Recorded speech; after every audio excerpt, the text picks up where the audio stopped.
السلام علیکم دوستو، آج ہم ایک ایسے ٹاپک پر بات کرنے والے ہیں جو ہمارے سوسائٹی کا ایک خالصہ زخم بن چکا ہے، غیرت کے نام پر قتل۔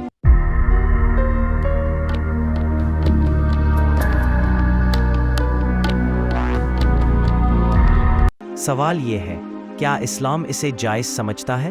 سب سے پہلے یہ سمجھنا ضروری ہے کہ اسلام کا نظام انصاف، انسانیت اور عزت پر مبنی ہے، لیکن ہماری سوسائٹی میں غیرت کے نام پر اکثر عورتوں کو ٹارگٹ کیا جاتا ہے، بہن، بیٹی، بیوی۔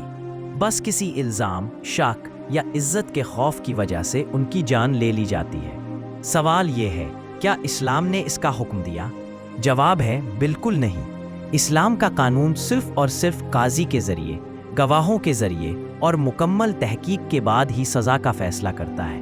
اگر کوئی شخص اپنی مرضی سے کسی کو قتل کرے، چاہے وہ اپنے آپ کو غیرت مند ہی کیوں نہ کہے، اسلام میں اس پر قتل کا جرم لگتا ہے اور اس کا انجام قصاص یا خون بہا کی سزا ہے۔ رسول اللہ صلی اللہ علیہ وسلم نے فرمایا، کسی مسلمان کا خون حلال نہیں ہوتا سوائے 3 صورت کے، اور ان 3 صورت میں غیرت کا نام کہیں نہیں ہے۔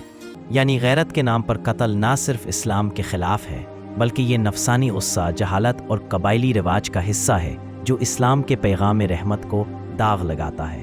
دوستو، اسلام نے عورت کو عزت دی، ماں بن کر جنت اس کے قدموں کے نیچے رکھی، بیٹی بن کر رحمت بنائی اور بیوی بن کر حقوق فراہم کیے۔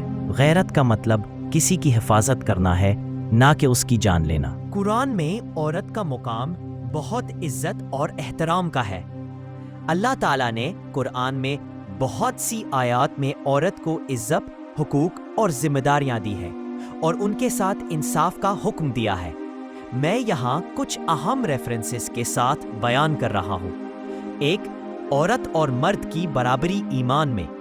سورہ الاحزاب آیت نمبر 35، مسلمان مرد اور مسلمان عورت، مومن مرد اور مومن عورت، اللہ نے سب کے لیے مغفرات اور اجر عظیم تیار کیا ہے۔ اس آیت سے واضح ہے کہ اللہ کے نزدیک مرد اور عورت کا درجہ ایمان اور نیک عمل میں برابر ہے۔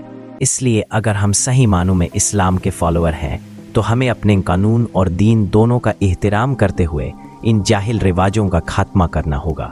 اللہ ہمیں سمجھ اور صبر دے۔ جزاک اللہ خیر۔